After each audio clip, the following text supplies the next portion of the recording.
Hello guys, welcome back to our channel. If your Hampton-based ceiling fan is working perfectly but the light is not turning on, it can be confusing because part of the unit is clearly functioning while the other isn't.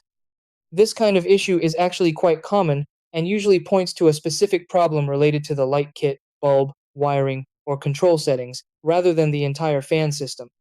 Since the fan and light often operate on separate circuits or controls, it's possible for one to work while the other stops responding. The point is to check each component step by step so you can identify exactly where the problem is coming from. In this video, I'll guide you through the exact steps to fix the light issue and get your ceiling fan fully working again, and try these. 1. Check the light bulb and replace it with a new one if needed. 2. Turn off the power and inspect the light kit connections. 3. Turn the power back on and test the light using the wall switch. 4. Check the remote control settings if your fan uses a remote. 5. Ensure the light socket is clean and free from dust or damage. 6. Confirm all wiring is secure inside the fan housing.